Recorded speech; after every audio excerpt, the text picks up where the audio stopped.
Okay, hello everyone. My name is Michelle Higelin. I'm the Executive Director at ActionAid Australia.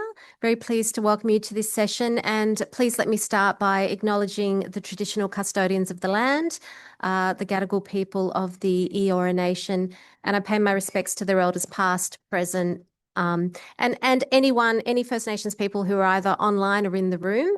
And I think also just to acknowledge that obviously this conference is happening in the midst of NAIDOC Week, the 50th anniversary, and such an important opportunity to honour and elevate Indigenous voices, culture, and resistance. So, welcome to this session on gender transformative climate action, the role of nationally determined contributions and national adaptation plans. Really appreciate those of you who've joined us here in the room, but also any people who are online. And I guess also to acknowledge and welcome our speakers. My colleague Hugh Gavin, who's in the room, who's our Pacific Program Manager at ActionAid Australia. And Hugh will be presenting research that we've done on the integration of gender considerations into NDCs and NAPs across the Asia Pacific region. And also explore their potential in playing a transformative role by driving a more coherent agenda for ambitious agenda transformative climate action. And online, we also have two international speakers who are going to share case studies on gender transformative action and progress towards this within national action plans from their own countries. So I'm delighted to welcome Farah Kabir, who's the Country Director of ActionAid Bangladesh. Welcome, Farah. Thank you. Good morning, everybody. And acknowledging it's very early in Bangladesh at the moment. So we're really appreciative of you joining us before you've probably even had breakfast. And also delighted to welcome Flora Vano, who is the Country Manager from ActionAid Vanuatu. Welcome, Flora. And there's people Thank waving you. to you in case you can't see. Thank you for being here.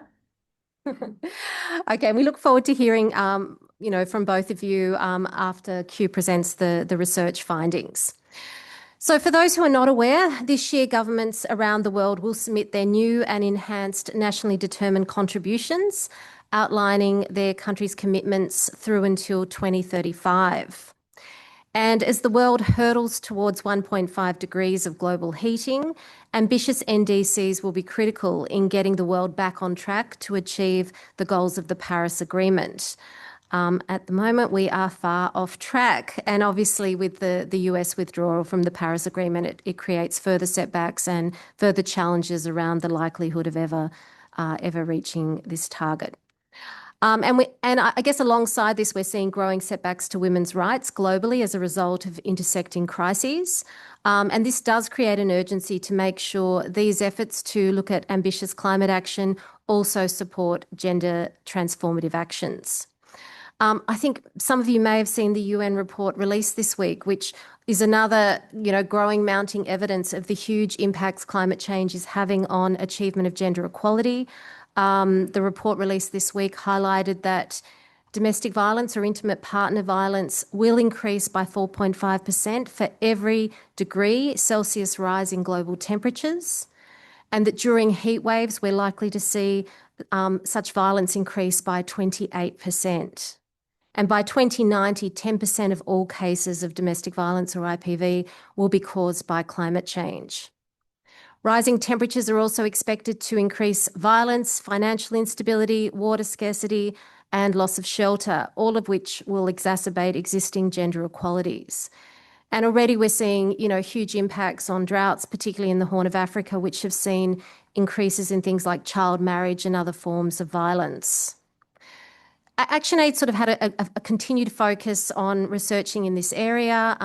Even our work dating back to 10 years ago with the Women's South Asia Women's Resilience Index, which I know Melissa's in the room, who played a key role in that, and also included Bangladesh and Farah's team there, found that there is this continuous vicious cycle where women continue to be left out of decision-making and planning on particularly climate-related disasters. And the result of that is, the priorities of women, their needs in a crisis are neglected, under-resourced and under-prioritised. And so this just continues to exacerbate. So then when a crisis hits, those issues aren't responded to and it continues to compound existing gender inequalities. And also through our research with Monash University, we've seen that, as we trying to look more proactively about what can we do to shift this situation, we've seen that there are 4 critical elements that towards driving more gender transformative approaches to climate change and disasters. And this includes supporting women's representation at all levels of climate decision making, making sure their traditional and Indigenous knowledge is elevated alongside climate science, and scaling up resources to women's networks and organisations who are best placed to respond to these increasing impacts.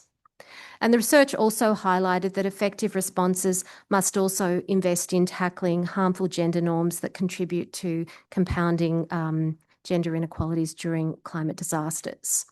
So this new research that Q's about to present has aimed to assess how gender considerations are being integrated into NDCs and NAPs, but also how we can better promote coherent, integrated and transformative approaches to gender equality and climate change, which is critical in ensuring that climate change and related disasters do not further exacerbate gender inequalities. And so with that introduction, it's my pleasure to invite Q to share findings from this new research and looking specifically at the role of NDCs and NAPs in driving gender transformative climate action. Please welcome Q.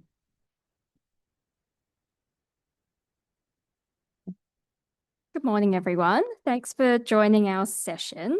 Just make sure this is going to work. Perfect. Okay, so Michelle's already done some scene setting as to the disproportionate impacts of the climate crisis on diverse women. And our report, which was published last October, if you want to read it in full, please feel free to scan that QR code. Really encouraging everyone in the room to read it in your own time after this session. But just to summarize that the escalating impacts of climate change across Asia and the Pacific are disproportionately impacting diverse women, and it is worsening gender inequality. Women continue to be marginalised from climate decision-making at all levels. They're overlooked in climate plans and responses, and they're excluded from climate funding. Also, the siloing of climate change and gender approaches also means that where there is some integration of gender considerations into climate change policy, climate change is often absent from gender equality strategy. So there's a lack of coherence there. This means that linkages between gender-based violence or women's sexual and reproductive health rights are not being adequately considered or responded to. And so in this context, reform to bring about policy coherency across the climate disaster gender nexus is critical, and it will be necessary to catalyse more integrated and transformative approaches to gender equality, climate change and disaster response, which evidence does show drives better outcomes for women and their communities. Sure it's going to work. Okay, excellent.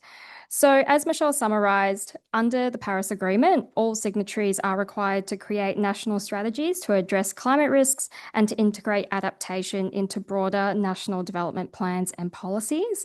And the UNFCCC has 2 main policy tools that supports governments to reform their national policies and plans to align with the UNFCCC goals.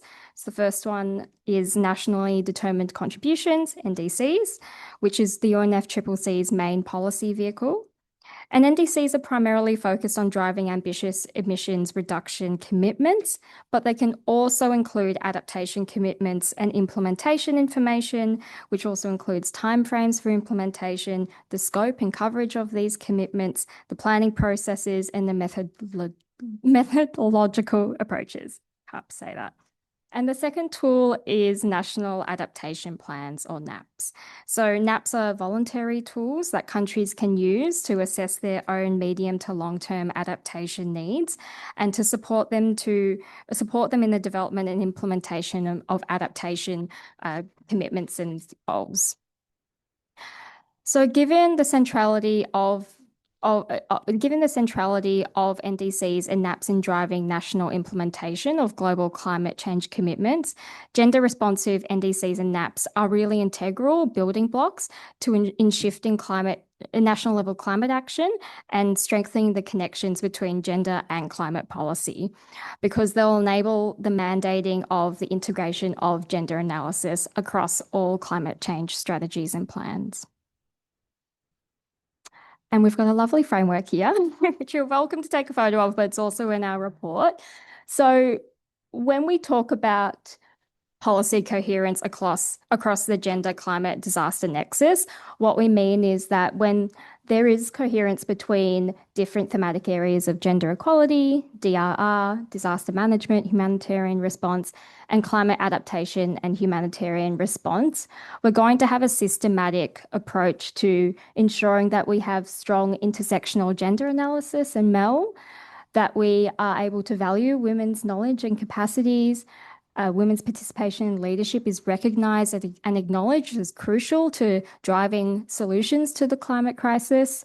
We're able to tangibly tackle harmful gender norms, and that we're able to drive commitments for financing women-led and gender-responsive solutions. So when we have this coherence, we'll see more equitable responses, reduced gender inequality, increased resilience, more sustainable livelihoods, and reduced conflict and instability across the gender climate disaster nexus. And Flora and Farah will speak more practically, sharing examples from Bangladesh and Vanuatu that speak to this framework. So, how gender responsive are NDCs and NAPs in our region? So ActionAid undertook a gender analysis of NDCs and NAPs last year in our report to assess how governments across the regions are approaching the integration of gender considerations in climate policy. And the plans were assessed against 3 key criterion. So 1, are the differential impacts of climate change on women and girls recognised? 2, is there a focus on promoting women's leadership in climate action? And 3, is there a commitment to gender responsive budgeting or providing funding for women-led responses? So with the findings with the NDCs, we found that more than a third, about 34% of NDCs in the Asia and Pacific region fail to mention women, girls, or the gendered impacts of climate change. And this is significantly higher than other regions. In Latin America and the Caribbean, this was about 6%. And in Africa, this was about 8%. So we're really lagging behind as a region. The 13 gender-blind NDCs in the region include those from Australia, India, Singapore, and New Zealand. 2, more than half, so about 58% of Asia and the Pacific NDCs don't recognise or don't have any commitments to supporting or enhancing women's participation in climate change responses. 3, Asia and Pacific NDCs are more likely to frame women as victims rather than active change agents, with only 7 NDCs making any mention of the need for women's leadership in climate action. And lastly, only 7 Asia and Pacific NDCs, so about 18%, propose providing any sort of dedicated funding to support women's participation and leadership efforts in climate policy. So there's a long way to go. And we've got a lovely heat map here, also in the report, which you can see that Vanuatu, for example, Vanuatu, Cambodia, Sri Lanka have the strongest integration of gender in their NDCs. And this includes commitments relating to resourcing women's leadership and recognising the need for targeted funding for women-led initiatives. Indonesia, Nepal, Pakistan, and Fiji were also high performers with their NDCs, as they included references to women's leadership, but they weren't as strong on the need for gender responsive financing. And you can see Australia is well on the outer of this heat map. So when it comes to the NAPs, our analysis of NAPs wasn't as extensive because less than half of Asian and Pacific countries have submitted a national action plan. Only about 17 have submitted. And at the time of the research that we published the report in October, an additional 10 NAPs were in progress. So our research found that NAPs were more likely to integrate gender considerations into NDCs, but there does remain a lot of room for improvement. Less than half of the NAPs submitted recognize women as agents of change, as leaders in adaptation planning processes. And this aligns with global research that was undertaken in 2022, which found references to women as change agents in only half of all global NAPs. With the specific NAP findings, 94% of Asian and Pacific NAPs reference women or gender. NAPs are more likely to reference women as beneficiaries of adaptation rather than participants. Less than half, so about 47% of NAPs integrate women as leaders or agents of change. And only 7 NAPs in our region include a reference to gender responsive budgeting. So what does this mean for how we can build greater coherence across the gender climate disaster nexus?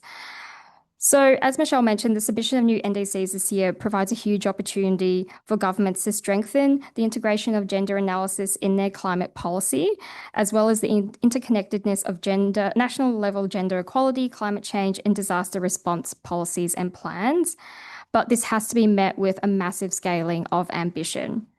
So it is concerning to note that the deadline for submissions was pushed back this year to September because 95% of countries missed the February deadline. And also to ensure that new NDCs and NAPs provide a strong framework for gender responsive climate action, they need to contain explicit commitments to address the gendered impacts of climate change. So as Michelle said, 1, integrating a gendered analysis of climate change into these policies and frameworks. 2, fostering women's active participation and leadership. 3, promoting gender responsive and women-led approaches, and 4, providing gender responsive climate finance. And as I said, Farah and Flora will speak much more practically to the work that they're leading in Bangladesh and Vanuatu. So I'll leave it there. Thank you.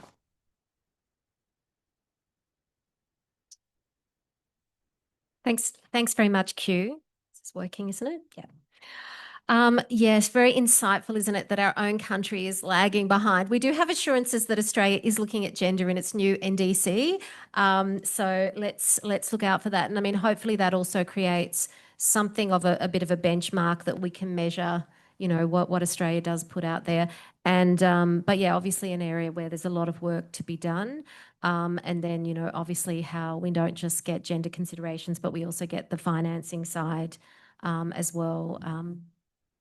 In alignment with the financing into plans. So now we're going to get practical. We're going to hear about how these things are happening on the ground, particularly in Vanuatu and Bangladesh. And so our next speaker, Flora Vano, who from ActionAid Vanuatu, Flora is going to be talking about how women are driving policy change, at the local and national level in Vanuatu, particularly sharing the efforts of the Women Who Talk Together network, which is a network that Flora, I'm sure, will introduce, but is really driving women's leadership in climate and disaster action. And so Flora will share how the efforts that women are taking, as well as share some more about Vanuatu's gender transformative NAP. And how they've been able to influence government approaches to climate change. So over to you, Flora. Thank you, Auntie Michelle, for having me and including me in this space. And hello, Olgeta, all the way from Port Vila. I'd like to say, the work that we do was heavily funded by Australia, and thank you, Australia, for making sure that we look at gender in all our programming. And I think that is another gap that we are addressing in Vanuatu, but I think Australia was ahead of it and recognizing that women's participation is crucial in the making of NDCs and NAP. Women Who Talk Together is one of the vibrant network that is funded and founded, established by ActionAid Australia in Vanuatu in the face of disasters, so humanitarian action back in 2015. And from there, we have 3 islands that we have established the women on.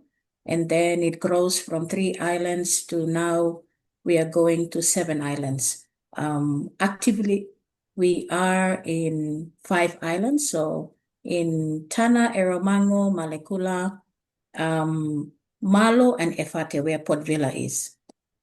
What we have seen with the network of women, we are making a lot of transformational changes in our own homes and also in our communities, and right from communities to the area level, all the way to the provincial governments and all the way to the national government.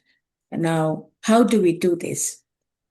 We have trained women on women's leadership, giving them the confidence for them to be able to stand and talk and able to see where the issues are.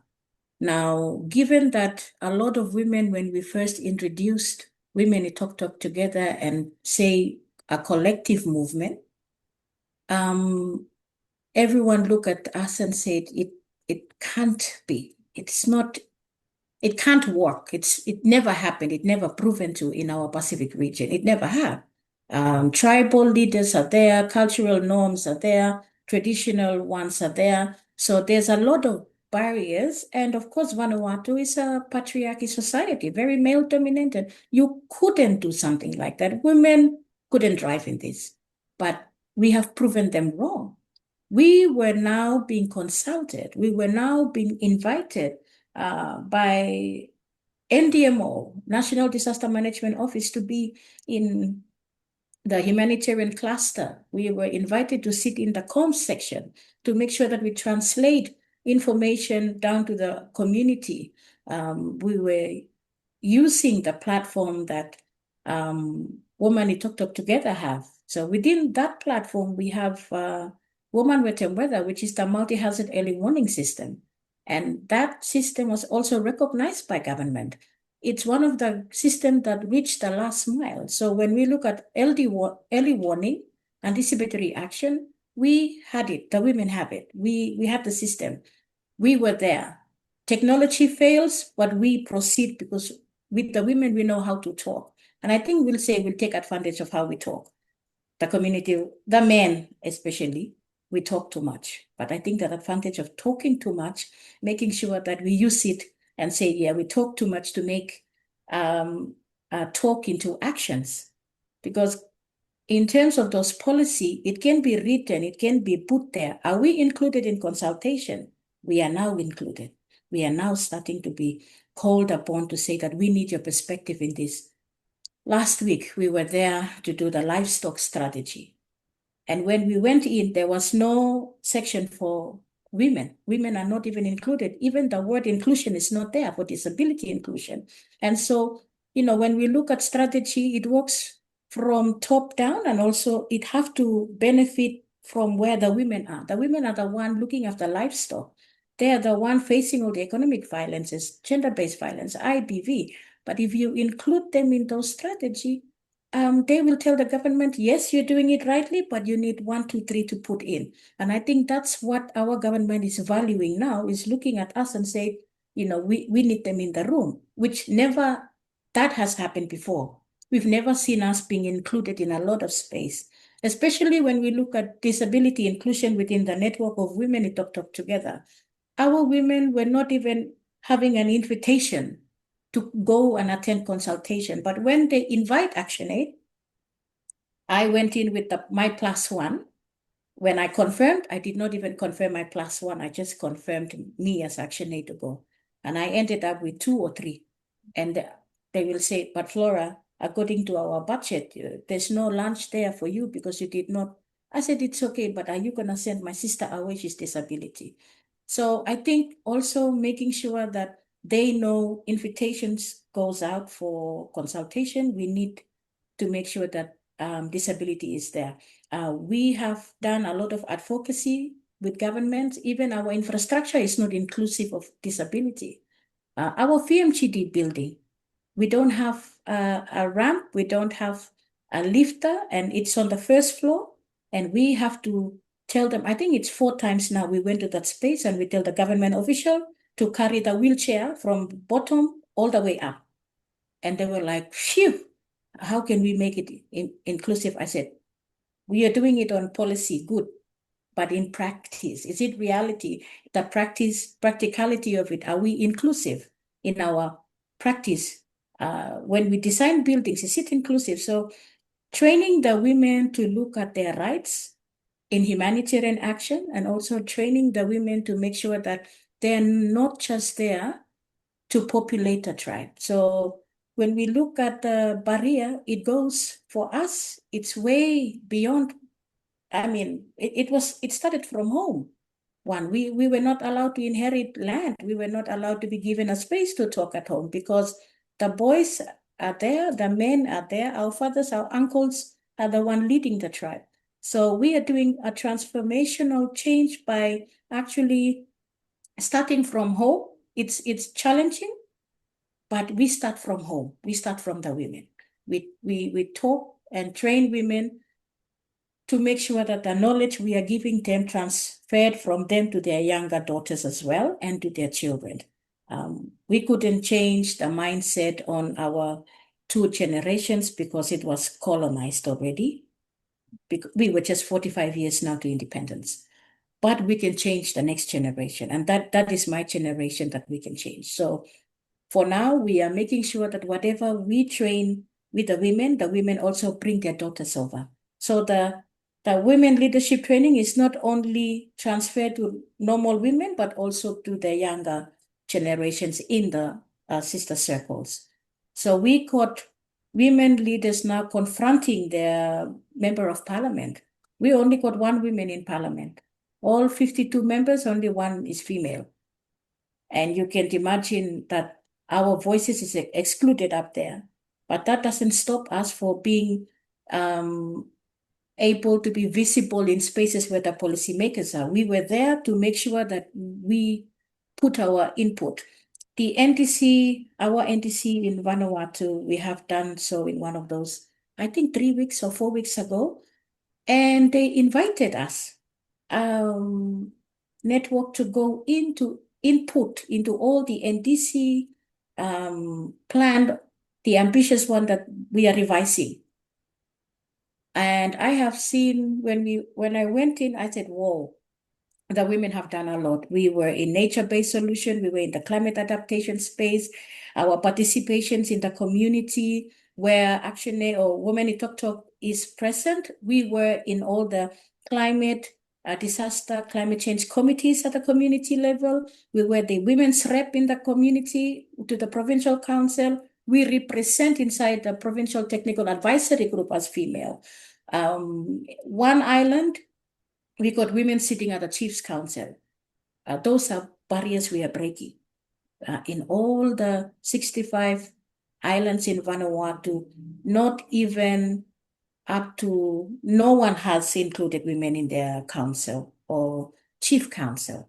But one island where the women are very strong, the WIT network is very, very strong, include 2 of the mobilizers. And I think, I really thank those women that we break 1, but we got 64 to go. That's 65 island, 83 islands, but 65 habitat. We break only 1. But for me, one that's that's a win. We have seen that the barriers are still deep, and it needs more of this awareness, and we need to move from all our 65 islands to be able to have the same training, and also recognizing the collective power of influence. Because we are bigger in numbers now we are 10,000. In one island, we are 4,500 women. The political arena are also scared. They are scared that if the women move, the parliament will be full of women. And I said, oh, we are not yet ready. That space is another ball game. We are good on climate change, humanitarian. I think building the women in that space so the men cannot see them as we are a threat to them. We wanted them to see us that we complement their leadership.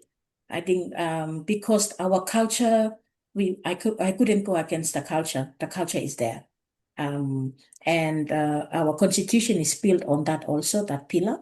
So we have to just go with it, alongside it. But we have proven to the men that, we wanted to make sure that they feel like they need us in all their decision making. I think that's the way we want them to see. So we were very upfront on preparedness. We were very upfront on early warning. We were very upfront on making sure that when we addressed issue of water, we gave water tank. Like we put in something there, so the men sees that we are not just talking, but like we are walking the talk. And I think that escalate in a level that the men started to recognize our leadership. And the chief started to walk in through ActionAid office and said, "Can you come to my island?" But hey, I just said, "Chief, thank you, but we are still trying to transform all the other one. We will come to you." So a few more islands are showing interest to come for us to go to their islands. And that is not female asking, it's male asking. So I think what we have seen is the collective power of women. We can influence, but you cannot do it alone.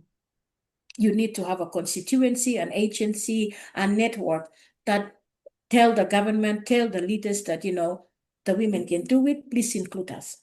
Because we will talk and we will protect the families, but the men will talk and protect their assets and what they are making money on, cars and boats, and we will protect our livestock. We will protect what tomorrow we know we will need that to put food on the table. We know we will need that so that we don't create conflict. So I think the work that we do is really transforming the lives of women. We've put in energy in one community, and I tell you, the women sleep under that one street light, not a street light. The first community installment of one unit, they sleep all night with that one unit solar. And that's a community that never thought that one day they will be turning on power inside their own home. It's far away from the center, and it was almost like forgotten. So small things. Once that happened, the chief from that community said, "Oh, I want the women to now please come in and sit in and be observant in my meetings, and I want them to help also doing ceremonial stuff and input on what the government comes in to say." So small things that we do, but the ripple effect is big. So yeah, I might stop there. Sorry, I can go on and on. I'll stop here. I'll give my time to our sister Farah also to contribute, but thank you.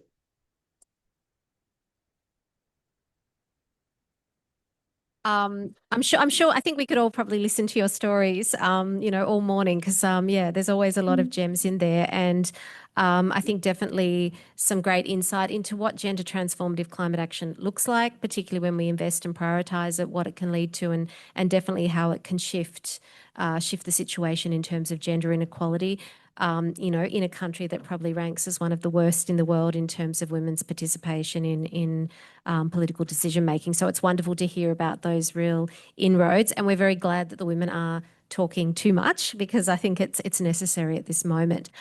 Perhaps when we come back later, we can just hear a little bit more from you around, Vanuatu's, gender transformative national action plan when we come to question time, because I'm sure people would also love to hear your reflections on that and how women have been involved in shaping that.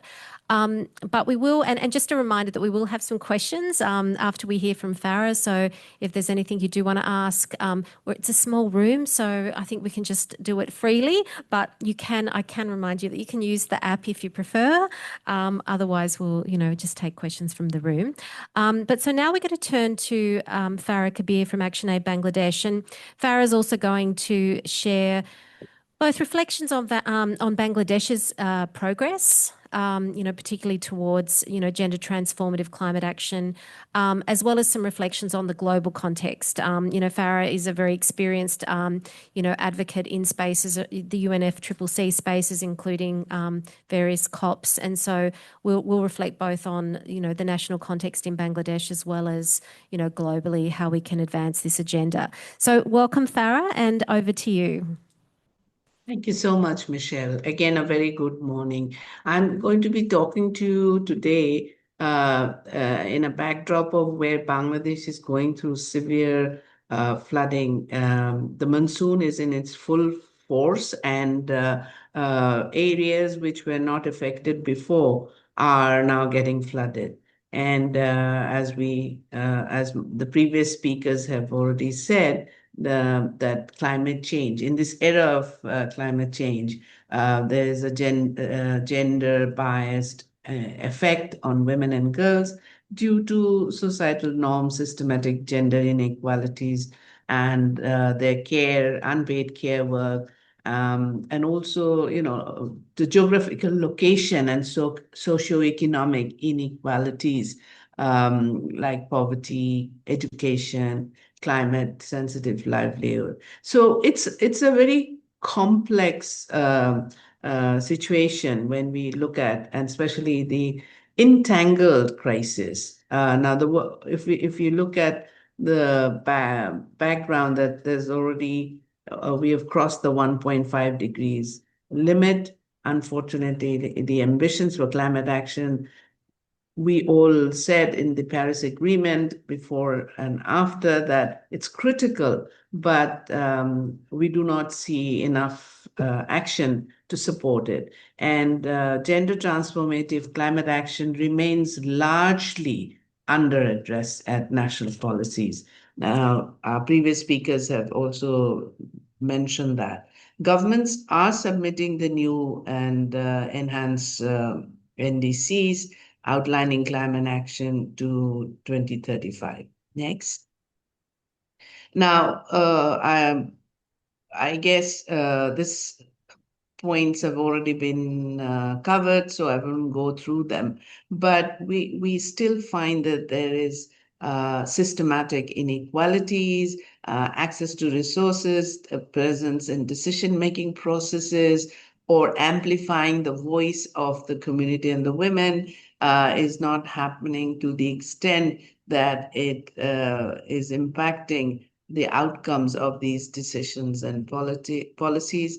We all agree that empowering women and marginalized communities as agents of change by locally led context solutions is important, and pushing for explicit inclusion of gender consideration in all climate strategies, including NDCs and NAPs. In the context of Bangladesh, we saw an effort, as we had been doing a lot of advocacy over the years, to make this more gender actionable and express gender commitments, budget allocations within its NDCs. But what is still highlighted, unfortunately, is that patriarchy, the social system, the mindset of both policymakers, bureaucracy, and there's limited data, which also creates some hindrance in developing the gender sensitive strategies. We know that as Bangladesh has a very strong civil society, it managed to push on certain fronts. Like we do have a climate change gender action plan, CCGAP, which was developed way back in 2013, and ActionAid Bangladesh played quite a role in trying to get the relevant ministries to exemplify gender responsive framework. But the understanding at that point was lacking. We did not give up. We continued to work with these ministries and institutions. And despite recognizing gender in principle, Bangladesh's National Adaptation Plan lacks actionable commitments, dedicated financing, and inclusive mechanism. They're falling short of developing and delivering truly gender-responsive adaptation. It's the women who are mostly into the adaptation and coping, but bringing the whole experience and making the policies totally gender sensitive is still a far cry.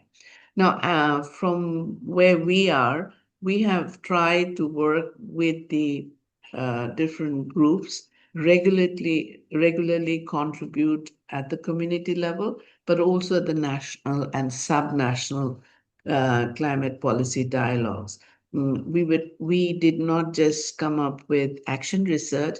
We tried to create spaces so that women, youth, and marginalized communities could be present and speak for themselves. We have collaborated with the ministries.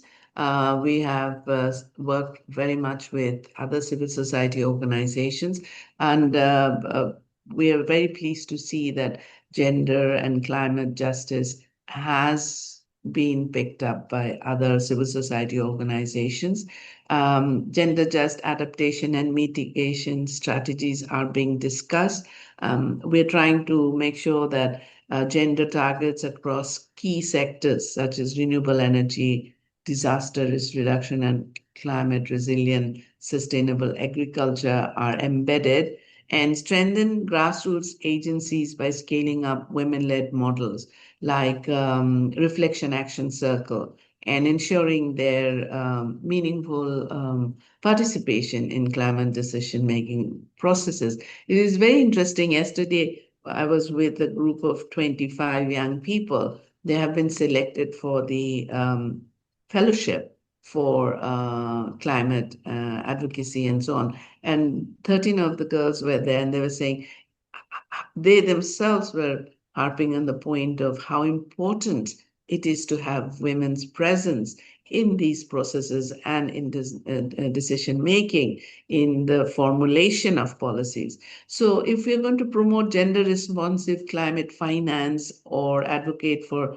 access to climate finance for women's groups, once we have and support the capacity building, this was one of our initiatives, that we will have these fellows who will eventually become negotiators. Not all 25 will make it to the global level, but they will put some pressure at the national level and local level. So promoting gender responsive climate finance by advocating for access to climate finance for women's groups is, I think, now highly critical, given that internationally this is falling behind and they have withdrawn. We have seen how financing and support to women's groups is being withdrawn. We would like to foster stakeholder engagement by facilitating cross-sectoral knowledge sharing. So we are also working to show the overlapping risks and the intersectionality to align in national policies with community-driven, gender-just climate solutions. Next. We have been advocating for ambitious and equitable global action on climate change in line with our entire federation. I think we have now, as ActionAid as a federation, been very active in trying to push for that. We're looking at new ambitious climate financing goal and to address loss and damage with transparency and accountability. We were very much behind the loss and damage discussions and advocacy. Now we know that it is coming, it's moved, and there is the meetings happening. Hopefully, the ask from civil society that loss and damage fund be mobilized and given without too much process and bureaucracy may happen. We want to emphasize that climate finance should be channeled through well-planned, targeted, and gender-responsive actions. It should not be an afterthought that we have to include gender, but it should be from the very beginning in the planning. Yeah. Next.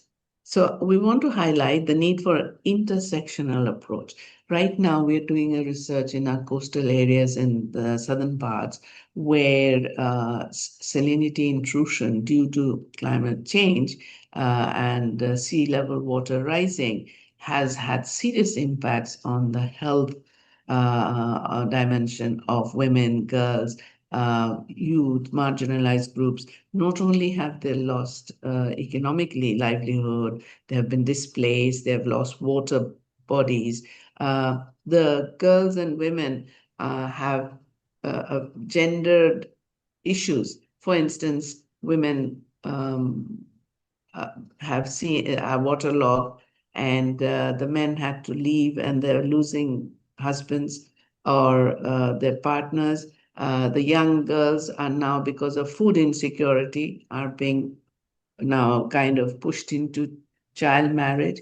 And young girls, women who are in menstruation cycle, because there is no water and there's saline water, they are now taking birth control pills. We are very worried about young girls, unmarried girls who are already starting to take this birth control pills so that they don't have menstruation. That is the level of impact that is happening on the because of climate. And so the nexus of climate and health, we're trying to push this at all levels. Next.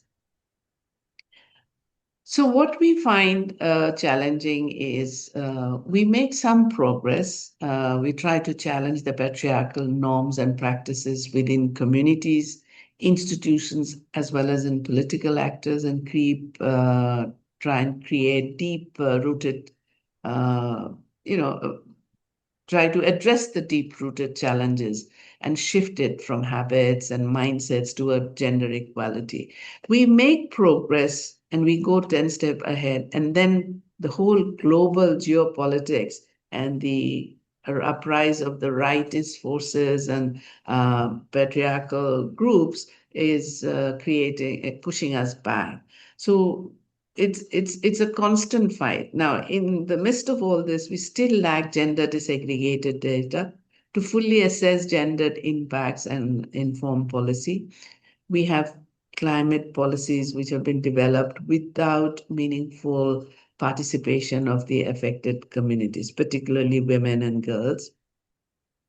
There is insufficient financial and technical resources for implementing gender responsive initiatives. And I've already mentioned about the geopolitical instability. When we talk about capacity building, there is training happening. There is an effort being made from different civil society organizations and international organizations to build the capacity of the civil servants, the bureaucracy, even politicians. But in all this effort, the gender dimension, the gender sensitivity does not come at the same level. And we still have to do a lot more work to make it gender transformative. Next. So what we would like to recommend is adopt mandatory gender budgeting in NDC NAP implementation, improve gender data collection and analysis for all climate change issues, DRR, and disaster responsive activities. Support women's leadership in decision-making in climate action planning and implementation. We've already heard from Flora how that made a difference.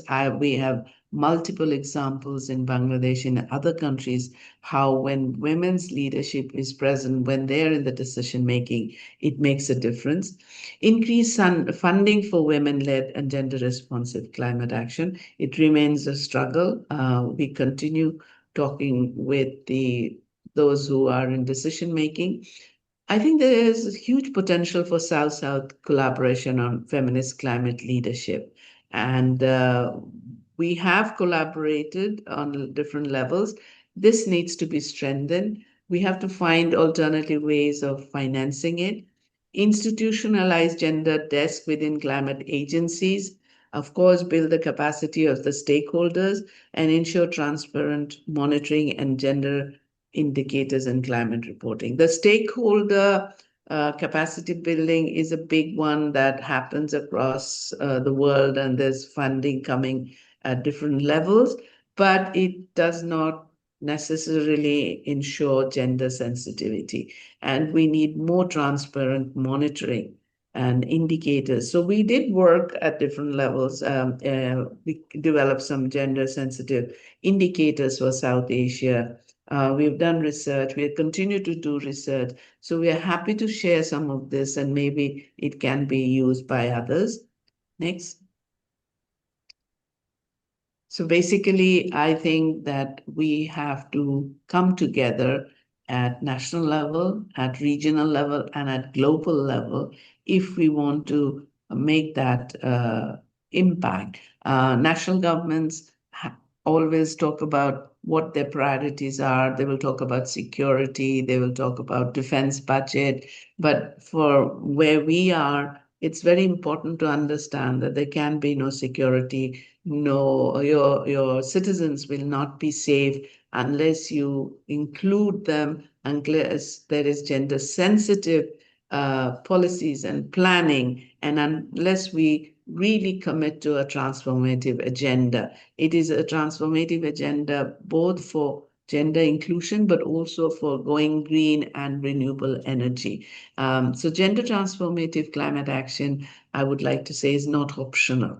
It is essential for justice. And if NDCs and NAPs must evolve into tools for structural change, we need to understand this. Now, the coming COP is going to be difficult, given the geopolitics, but united and in solidarity, I think we can make some impact. Thank you.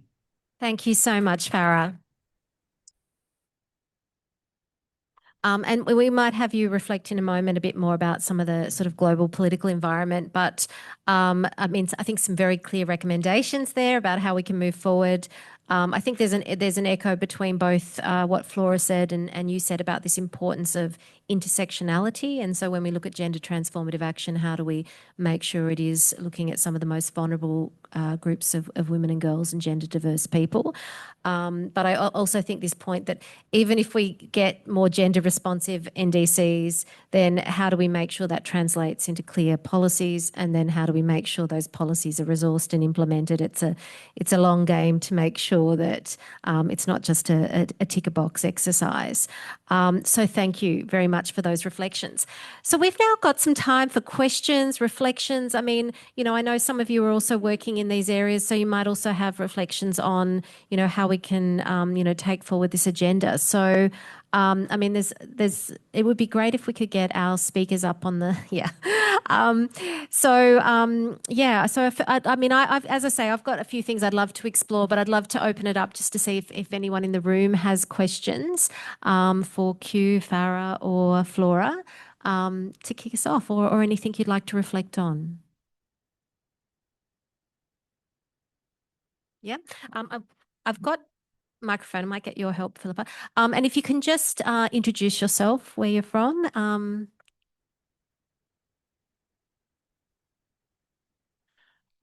Thanks very much. And hello, everyone. I'm Melita Grant from Institute for Sustainable Futures here at UTS. And thank you so much to all of our speakers today for the scene setting about the research you've done. Very, very important piece of work. I can't wait to read the whole report. And Flora and Farah, thank you so much for the practical examples you've given.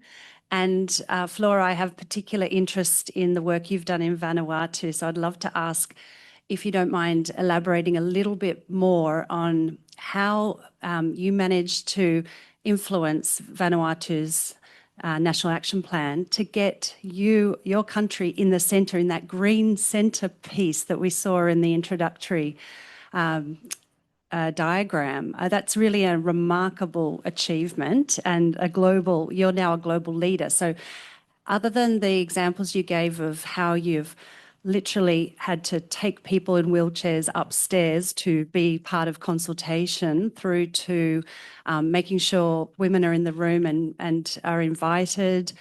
I was just wondering if you could give a little bit more of a sense of how you managed to influence that process and what kind of successful strategies have you employed to achieve that remarkable outcome. Thank you so much.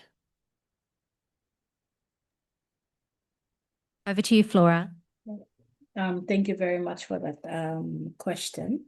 It's not easily said as, well, easily done as being said, but I wanted to acknowledge the mentorship that I also had on this journey.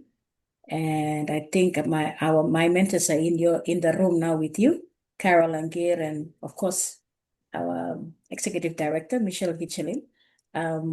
Coming to this space is not easy to come in and walk into government institution and start talking about the work that we do. We actually get the government to our level. So we set the agenda, we set the table, and we invite them, because in most of the space that we are going into, the agenda is set, and you have to go with the flow. And then sometimes they see me as I am the threat, or I am more like I'm overpowering, or I am going against what they are talking about. I was just trying to make a point. So you can see that the resistance and the hesitation of being in one room, you could feel it when you are in that room. So how we change the method to make sure that our voices and the climate, the National Action Plan also include us, is getting them to the movement, getting head of climate change, our minister. We invite him to the spaces and we tell him that these are the realities that we are facing. Your policy is saying this, but it's not including us. And we need it more to be talking our realities, because you are doing policy up here, but it's not connecting.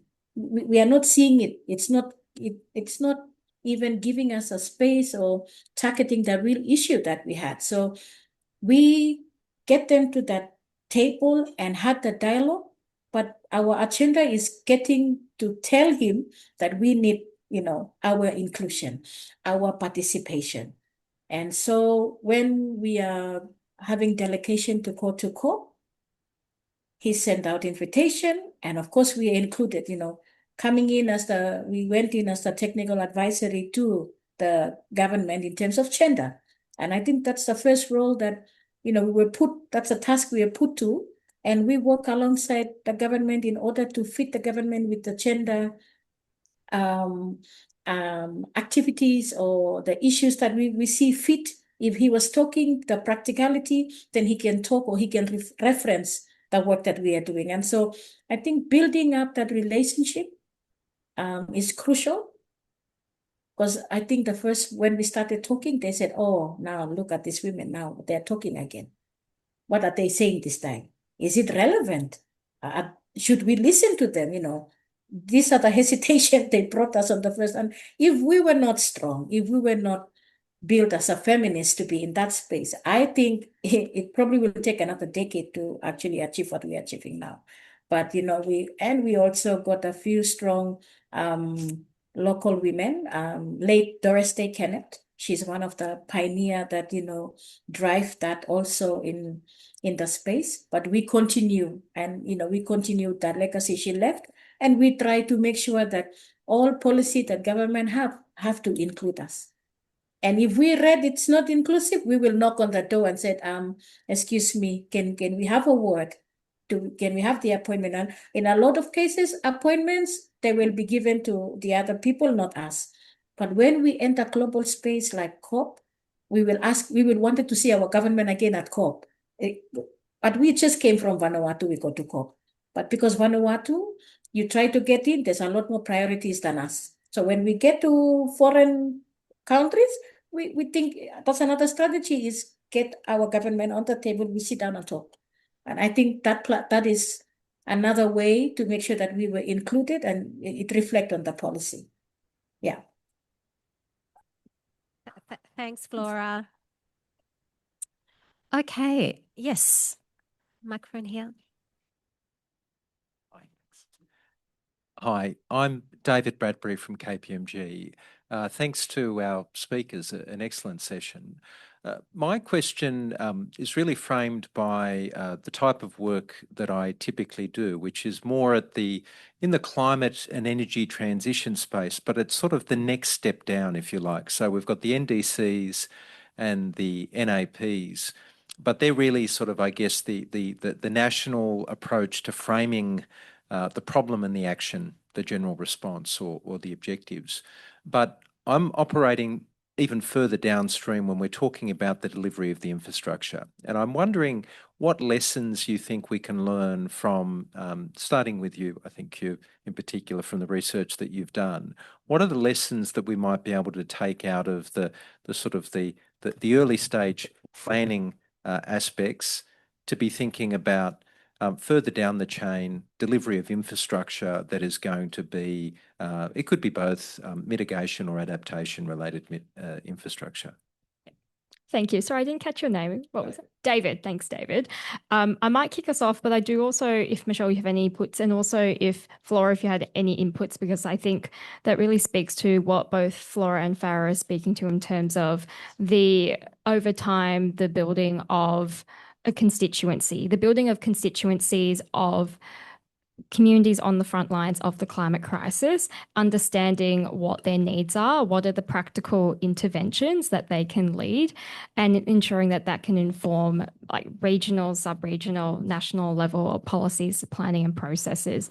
Flora is speaking to the role of the Women Need Talk Together network, which is able to, first of all, operate the Women Wet and Wetter women-led early warning and information system. So this is a platform that reaches almost half of Vanuatu's population, over 40% of Vanuatu's population, working closely with Digicel and working closely with national level bodies and ministries such as the Ministry of Health, the NDMO, to deliver critical messages for the public, but also it's a two-way feedback loop. So it's a system that ensures that communities' experiences, voices and needs are fed back into these national level mechanisms to ensure that the right service delivery is happening in times of crises, but also pre and post as well.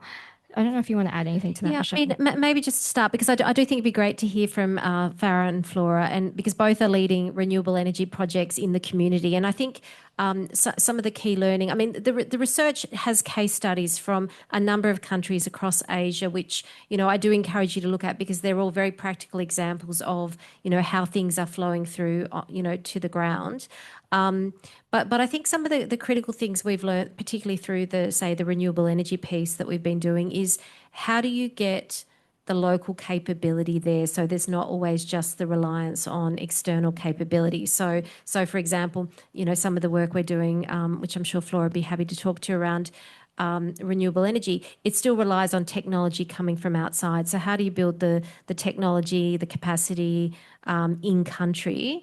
And at the same time, how do you use these opportunities to drive that sort of change on the ground by making sure women are part of the decision making and leadership of those processes? Because if women are only recipients of some of the change that's happening, that's not really driving that sort of transformation that's needed through, of what we're trying to see in these sort of higher level policy commitments.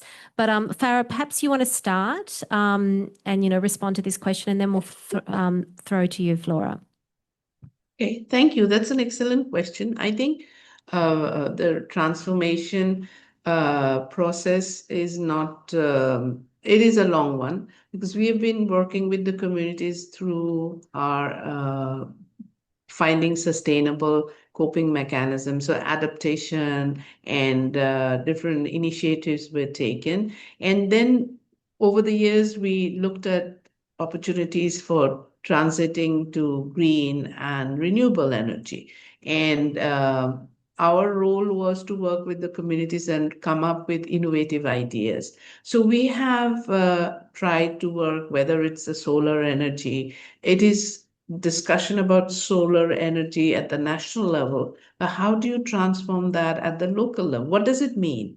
And so we started working with women in the poultry sector and create incubators and as a part of the livelihood project, but also as a transformational project, use solar energy for it. Now this is being picked up by the private sector. So what we had to go through different processes in developing supporting innovation, whether it's the youth, whether it's the women at the different communities, support that and develop a body of evidence that it works. then bring the different stakeholders together. And we have also convened and created the Just Energy Network. It is the first of its kind in Bangladesh 2 years ago, and there are over 40 organizations and then experts who are members. In fact, one of the experts is now the advisor for energy in the interim government.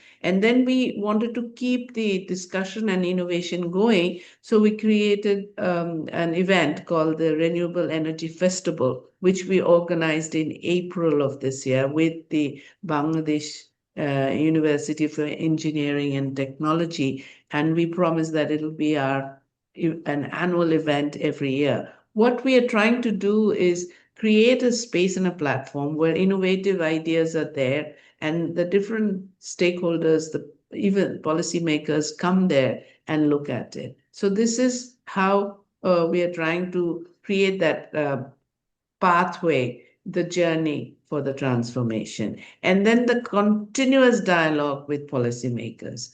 And we are in a bit of a transition ourselves politically. We are with interim government, but elected government will be there from 2026.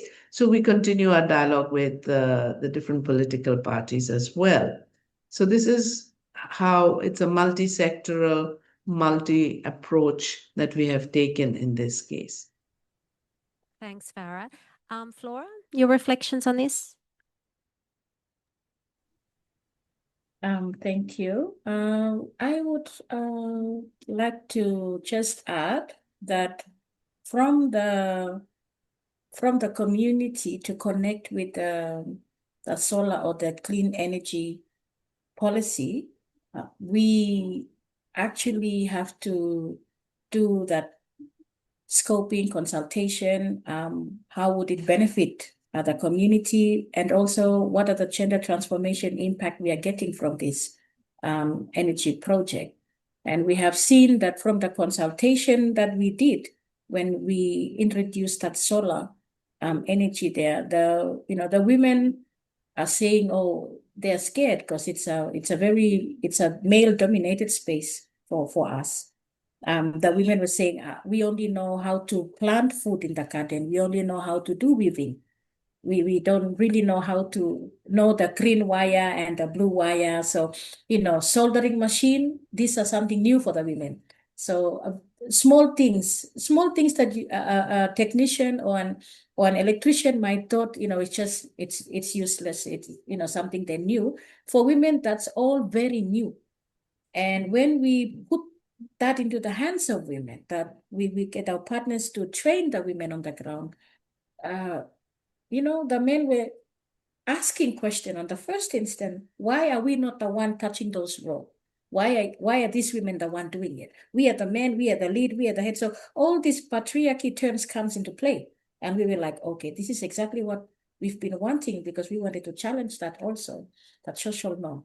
Now, having that tools given to the women, since a lot of them are low literacy, but with the explanations and how it was trained, the TOT approach, the transfer of skills, the training of trainers that our partners have put in, assist the women in building the unit also. If it goes down, they fix it. We don't depend on another external. So I think building the confidence of a community to utilize it. That's another one. If they can utilize it, if they know they own the product, they will own it, they will look after it, then you are good. Because tomorrow they won't run for external, partners, but they are the one doing it. And then people would know that these women, this group of women, they are powerful women because they are the one who brought light. And I think that's the name they are giving to the women now, is these women brought lights and energy to the community. And it gained respect from male, it gained respect from community leaders, and also it sort of spotlight them in the system.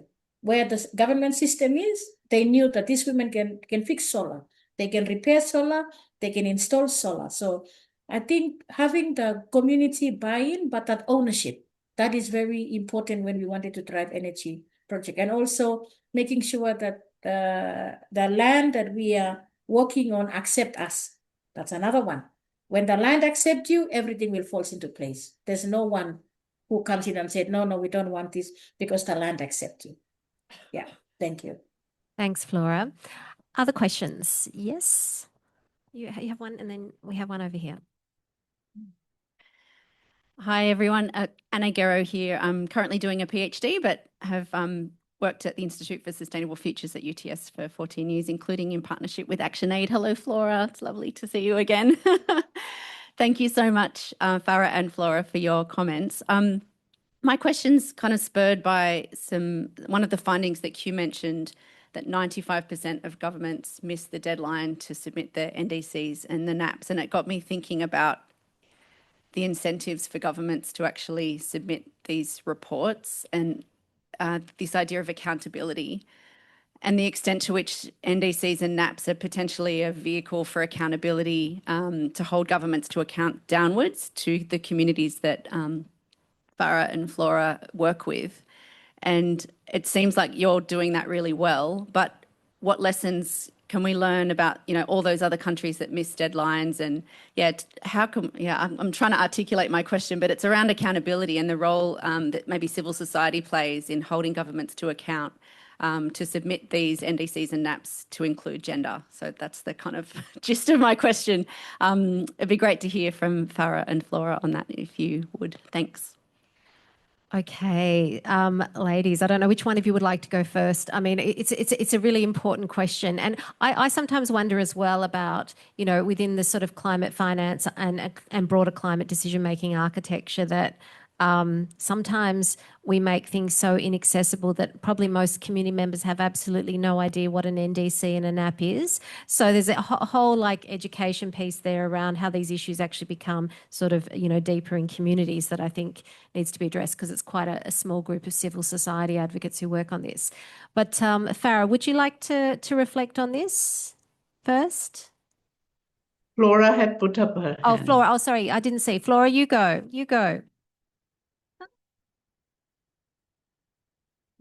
You've been invited to go first. All right, Farah, I'll go first. I was jumping into, the mode when my mind was giving some answers, well, some thoughts. Now, I think for where I'm sitting, given that Vanuatu is almost like very prone to disasters, 6 to 7 every month we had, and the major one will hit the headlines, but the unforeseen one in the islands couldn't come out, and that keeps on going. So we've never recovered, should I say, in almost 5-6 years back.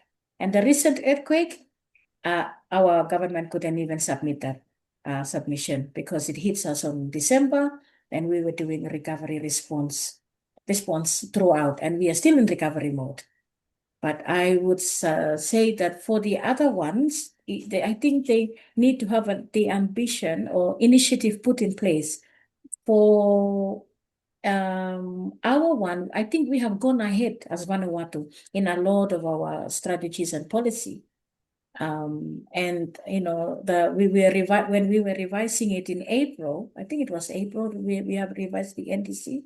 We have seen that we have progressed, but the documentation also for what we have done, there was a gap in that mechanism for them to retrieve what all the other NGO also has played, because when there's no portal of some sort that will say, okay, this NGO have done X, Y, Z, and it actually hit this policy target, this pillar, this framework, this strategy. We don't have that. We were now in the room, and we got the consultant was asking which of the organization has worked on fisheries, on marine, on that, do we put in gender, where is, so when I was sitting down looking at it, and I said, oh, there was a gap. And I think that was also something that we need to look at. And our government is trying to do a portal to get all the information on climate activities and projects in one. So then it was easier for them to track and measure and include in policy.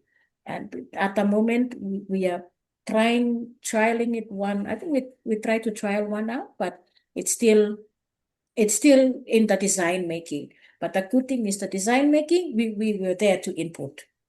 And when we input, we said, okay, this is really good government, and we are not seeing that we are in the community, but how does climate finance comes to us? We know in the new NDC, the revised one, we are seeing we need to trickle it down to the community.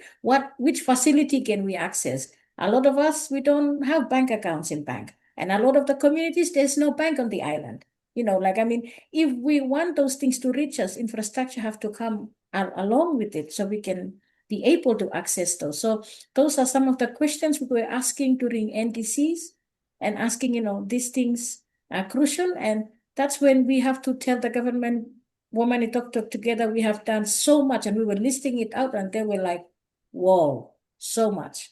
And that is also for us, for government, is another reporting gap that I think they just do a lot of implementation, but we don't have one person dedicated to sit down and compile all the activities that have been done. We don't have that person. And then our team also is very small in that department. So, I think I just wanted to put that one. I think there are gaps that we have seen and need to be addressed. I don't know about other countries, but I'm speaking relevantly for Vanuatu. And Farah, can I just throw a sort of an ancillary question to you? I mean, following on around accountability, how civil society is holding governments accountable. I guess it would also be good to have your reflections on the sort of the current funding environment, because I know that, obviously the last COP was very much focused on the climate finance target. What was agreed fell well short of the commitments that were demanded by the Global South. And I know, for example, for countries like Indonesia, they were pretty clear that unless they could get larger climate finance, through the sort of international mechanisms, that there was absolutely no way they could have more ambitious targets. So I guess I think, Farah, I'd also love to hear your reflections related to that accountability, also about the finance piece and how that's actually impacting on the ability of countries to deliver a higher level of ambition. Ooh, that's a lot. But thank you, Michelle. As a country, Bangladesh, it's going through its own in transition. So that's why we are behind on the NDC. But the civil society has always pushed on that. Globally, what we are seeing is that the discussion on climate and its impacts is sliding. And we know some countries have decided that we'll talk about climate action and finance later. Let's get our defense finances up and increase them. So the investment that needs to be forthcoming to support countries or the country themselves investing in climate response and transition has, of course, gone down. And we have also found that the geopolitics, the negotiations at COP, they have created now what is known as the like-minded developing countries. And this is made up of countries like China and India, because they are now challenging the 1.5 degree agreement, in the Paris Agreement. So as it is, we have seen how the emissions have gone up. And if they are going to debate on that 1.5, it's going to create further problems. We've already hit. Why do I mention this? Because it is having an impact every day on the lives of the most climate vulnerable countries. We can see what is happening right now in Europe. It is one of the most hottest year they're talking about. You and I experienced 40 and 44 degrees in Seville. I was in London and the temperatures were in 38. In Bangladesh, there's non-stop flooding and rain coming. Oh, and there's the Texas floods happening. So globally, this is happening. But we are finding that climate finance discussions move at a snail's pace, and the funding commitments have never been met. Now the loss and damage discussion and setting up of the board and the funds that are being committed. We still have to see them. Basically, the target set for adaptation financing, it was never met. The mitigation targets may be slightly better, but in terms of countries like China, and China is doing great in some form of renewable energy, but its emission is still very high. India's emission is very high. So the climate crisis is not being addressed. It is like ad hoc, patchwork, different initiatives, different groups. There's already so many vested groups, interest groups working at the negotiation level. And then the UN is not an enforcing agency. So it really, this is the only multilateral platform we have. Therefore, we're keeping to it, but it has not been effective. So I think the people of the world, the communities most affected, we'll have to come together and push at the national level, at local level, and then make sure that our voices is heard. US decided that it's walking out of all the treaties and conventions. If that is the case, how do we hold them accountable? There has to be other mechanism. And our own governments need to prioritize climate change. As I said, in Europe and other countries, they're talking about increasing their defense budget because of security issues. But if you don't even know whether you will be underwater, whether your country will be, suffering for extreme heat, your health sector is going to be affected, the women, the children, everything is being affected. So what security, what safety are we talking about? So that's my reflection on this one. Thanks very much, Farah. We've got 5 minutes. I know you've got a question. Do you want to ask it? You can ask it, but we'll just need very quick response, and I think then we'll wrap up so people can go to lunch. Thanks. My name's Bronwyn Spencer. I'm currently an independent consultant, but previously done a bit of work with faith-based development across the Pacific. So I guess, Flora, this is kind of into your space. You've talked about working with government and kind of they're talking too much to get into government spaces. How is the church and the influence of church on social norms and that sort of thing, is that an hindrance to kind of promoting a kind of gendered response to climate change? Are they advocates? How are you engaging, or how are they affecting the social norm aspects? Laura, are you happy to take that question in sort of one to 2 minutes at most? I'll say one. She'll take 2. Yes, maybe 1 minute, so then I can go over to almost 2. Thank you for the question. So we were also working with partners like Act for Peace. If you know Act for Peace, Act for Peace is also part of our partnership here. We built a consortium coalition partners in Vanuatu, implementing the disaster component, so mainly DRR. Now, on the take of what your question is asking, the churches also try their best to make sure that they do not, how should I say that? They in the community, they do not step on the toes of the traditional chiefs, like the chiefs are there. The chiefs can be a church member. They are there, but the traditional value still governs the whole community. What the pastor is saying in the congregation, it's on that space, but it actually depends on how people are taking it back to their homes, are they following it? Are they implementing it? Are they including it? So for us, respect is very crucial. Like for me, I'll give an example for Malekula. I can go and talk in the central where the government is, and there's some churches there, but I couldn't go to the other community because the Nakamal, the house, I am not allowed to walk past the house, the chief's Nakamal. I'm not allowed to even stand in there as a female. My gender is my barrier to enter that community. And I can only enter that with a male It can be any male leaders, but it have to be that male person. I have to talk to the male person for the male person to talk to the chief. So you see, we are talking inclusion for churches. When the church is there are a lot of other denominations, not only one. So that also, some of them are inside the system, some of them are not. They just come in and started. And so when you look at it, it also can be good as an advantage. It will bridge some of the gaps, but then there are a few gaps that we still need to address because not all people in the community attend church.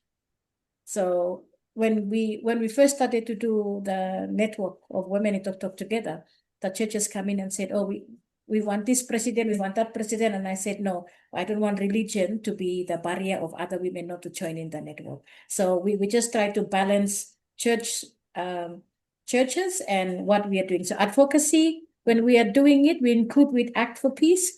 We try to make sure that it's only the objective remains the same, but different approaches, but stick to the objective. Yeah.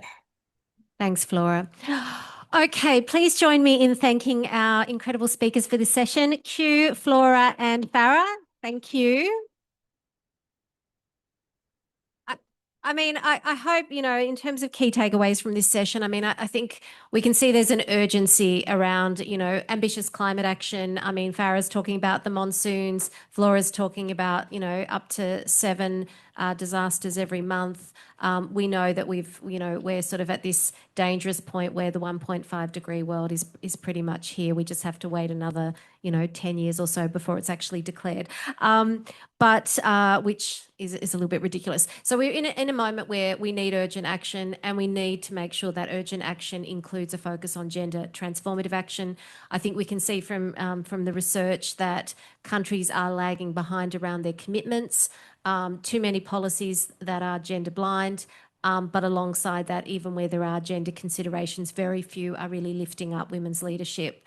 However, we've heard also from Flora about the impact that can happen when we do invest in women's leadership to drive transformative action.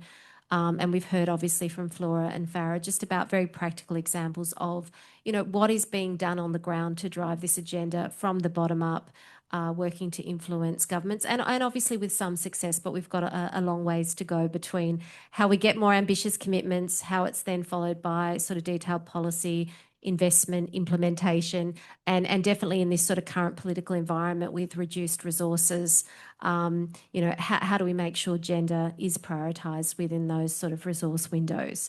But so thank you all for joining us, and it's now time for lunch. So please go and enjoy, and thank you very much to our speakers once again for joining us online. Bye-bye. Thank you and bye.